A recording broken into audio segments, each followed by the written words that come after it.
안녕하세요. 저는 그 무인차 팀에서 파킹 스팟 디텍션 알고리즘에 대해서 연구를 진행했던 박영효 인턴입니다. 처음 김범수 인턴님께서 이제 다양한 컴퓨터 비전 테크닉들을 통해서 이 과제를 해결하는 시도를 하셨다면, 저는 딥러닝을 기반으로 한 다양한 방법들을 시도를 해보았습니다. 오늘은 크게 네 가지 섹션으로 나눠서 설명을 드리고 싶은데요. 일단 제가 해결하고자 했던 프로블럼이 무엇인지 설명을 드리고 시작하도록 하겠습니다. 제가 해결하고자 했던 태스크는 자율주행 차량에서 들어온 여러 가지 인풋들을 바탕으로 파킹 스팟의 정확한 위치를 추정하는 태스크였습니다. 일단 이 비지상에서 파킹 스팟의 정확한 포지션과 오리엔테이션을 파악하고, 이를 실제 월좌표로 변환해서 실제 주차가 이루어지게 되는데, 이 과정이 정확하게 이루어지는 데 중요했습니다. 이 문제가 생각보다 복잡했던 이유는 이제 빈자리를 찾는 것뿐만 아니라 이제 주차 공간의 포지션과 오리엔테이션을 아주 정확하게 추정해야 하기 때문인데요. 또한 주차장을 돌아다니면서 딱 마음에 드는 주차 공간을 발견한 이후에 실제 주차를 주행하는 과정에서도 주차 공간 인식이 지속적으로 진행이 되어야 했었는데, 이 과정에서는 이제 주차 공간의 상당 부분이 제대로 보이지 않는다는 그런 어려움이 있었습니다. 이를 해결하기 위한 다양한 솔루션들이 사실 이미 제안이 되어 있는 상황이었는데요. 제가 이상적으로 생각하는 방법은 바로 코너 포인트 디텍션을 기반으로 하는 방법입니다.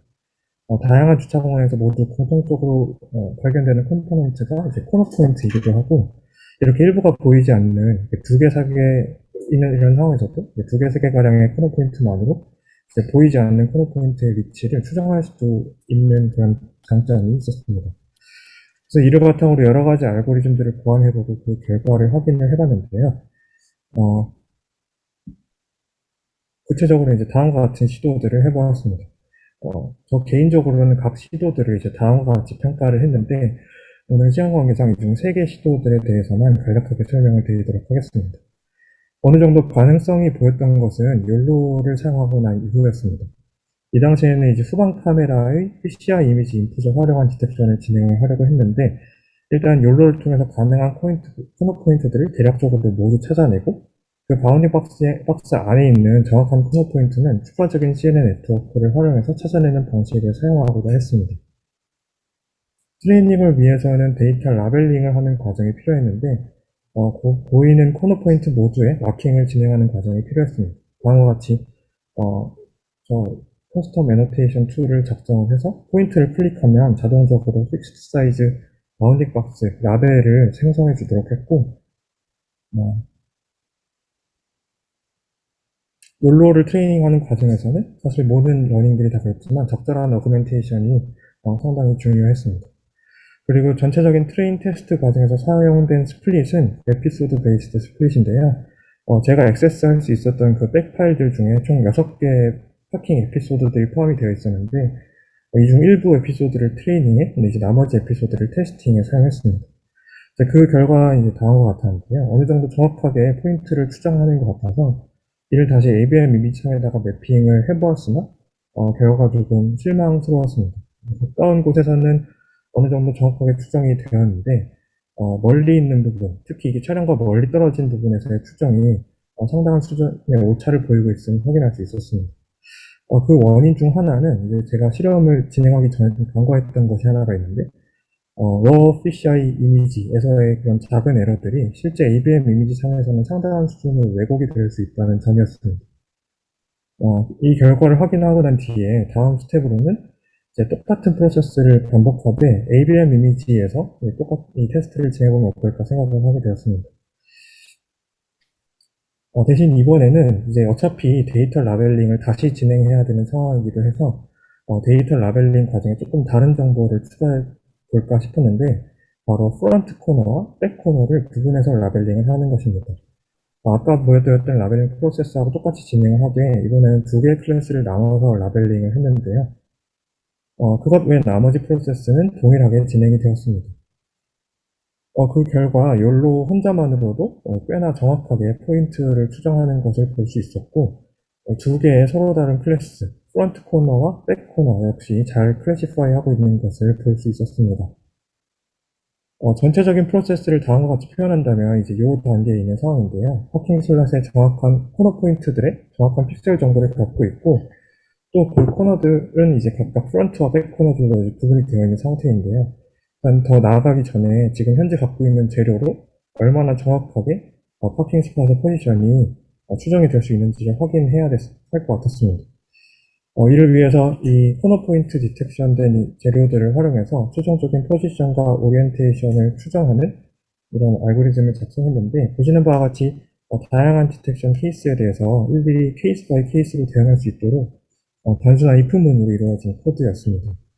그 결과를 보니 다음과 같았습니다. 지금 보시면 제일 가까운 파킹 슬롯만 지금 디텍션을 하도록 설정이 되어 있는 상태인데요. 두 개의 코너가 있으면 이제 직사각형으로 간주를 하고, 만약에 전체 네 개 코너가 다 보이면은 네 개 코너에 맞춰서 파킹 슬롯의 위치가 수정이 되고 있는 것을 보실 수 있습니다.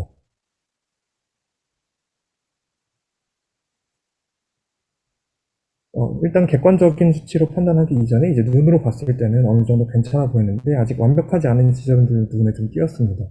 특히 4개 코너가 다 관측이 되지 않은 상황에서 오직 2개의 코너만을 이용해서 전체 코너를 추정해야 하는 상황에서는 이런 식으로 조금 에러가 발생을 하였는데요. 이를 어떻게 해야 될까 고민을 하다가 혹시 고전적인 컴퓨터 비전 방법을 사용해보면 어떨까 했지만, 그 실험 결과가 조금 상당히 노이지하다는 문제가 있어서 실제로 사용하기에는 조금 어려워 보였습니다. 그리고 또 어떻게 해결할까 하다가 이제 다시 욜로로 돌아오게 되었는데, 해결한 방법은 이번엔 조금 더 많은 포인트를 디텍팅을 하는 방법을 생각하게 되었습니다. 기존의 이런 코너 포인트들뿐만 아니라 파킹 슬롯의 정확한 위치 추정에 도움이 될 수 있는 이런 추가적인 마킹 포인트들을 디텍션을 할 수 있도록 학습을 진행을 했고, 그 결과는 이제 다음과 같습니다. 코너 포인트 이외에도 이런 이런 추가적인 포인트들을 조금 더 탐지해서 다양한 상황에서도 조금 더 로버스트하게 추정이 가능하도록 했고, 이를 바탕으로 실제 파킹 슬롯의 위치를 추정한 결과입니다. 만약 코너 포인트 이외에 추가적인 포인트가 감지가 되면 이제 그 포인트를 이용해서 이런 까만색 블라인드 스팟 뒤에 가려진 코너 포인트의 위치를 추정을 하게 됩니다.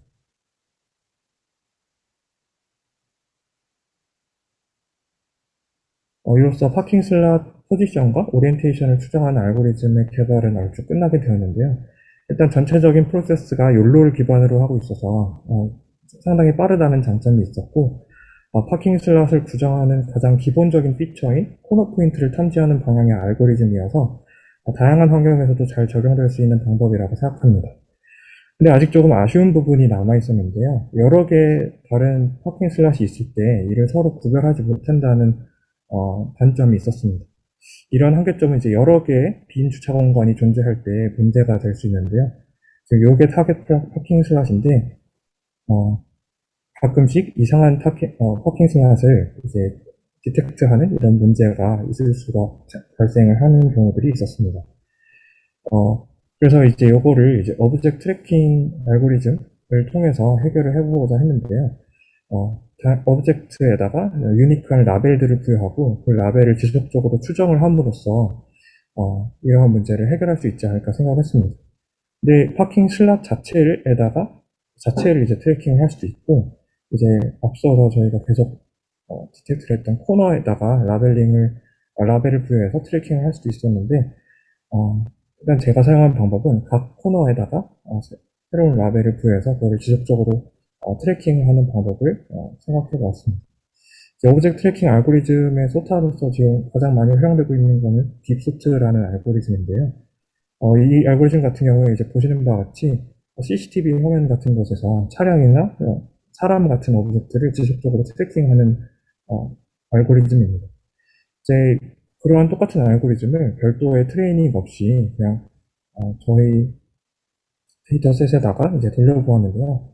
꽤나 잘 트래킹을 하고 있음을 볼 수가 있지만, 조금 끊겨서 보이시면 잘 안 보이실 수도 있지만, 중간중간에 각 라벨들의 인덱스가 스위칭이 되는 경우들이 종종 있었습니다. 사실 이 같은 경우에는 이제 이러한 데이터셋에 적합한 이런 데이터셋에 특화되어서 트레이닝된 그런 네트워크가 아니라, 사실은 그러니까 사람의 형상을 트래킹하기 위한 그런 데 적합한 네트워크로 트레이닝이 되어서 그런 문제가 발생했는데요. 보시는 것처럼 이런 각 바운딩 박스들의 피처들이 그렇게 잘 확연히 구분이 되는 상태가 아닌 것을 볼 수가 있습니다. 그래서 조금 더 정확하게 그 각각의 서로 다른 피처들을 구별해내기 위해서는 이런 유형의 태스크에서 자주 사용되는 컨트래스티브 럭스라는 개념을 활용해서 학습을 진행을 해보았습니다. 이 방법 같은 경우 같은 오브젝트끼리는 비슷한 피처 스페이스로 인베딩이 되도록 하고 다른 오브젝트끼리는 서로 다른 피처 스페이스로 인베딩이 되도록 하는 방법인데 이러한 방법으로 트레이닝을 진행한 결과 아까와는 확연히 다른 피처 인베딩이 관찰이 되었습니다. 저희 눈에는 다 비슷비슷하게 생긴 이런 서로 다른 코너 포인트들을 잘 구별해낼 수 있는 피처들이 학습이 된 것으로 보입니다. 이를 활용해서 실제 딥소프트 알고리즘을 이제 저희 데이터셋에 맞게 돌려보면 사실 아직 성능 개선의 여지는 많지만 기존의 프리트레인드된 네트워크를 그대로 사용했을 때보다는 라벨 스위칭이 되는 경우가 훨씬 적음을 확인할 수 있습니다. 이제 이렇게 코너 포인트들에 부여된 유니크한 인덱스를 바탕으로 서로 다른 파킹 슬롯을 구별하고 그거를 이제 시간이 가면서 추정할 수 있을 것으로 예상하고 있습니다. 이것으로 발표는 끝났는데요. 마지막 세션은 사실 별 내용은 없고 지난 2달 동안 흥미로운 과제를 수행하면서 다양한 것들을 많이 배울 수 있었던 것 같습니다. 다이로스에서 인턴십 진행할 수 있게 해주셔서 감사하다는 말씀을 드리면서 오늘 발표 마무리하도록 하겠습니다. 감사합니다.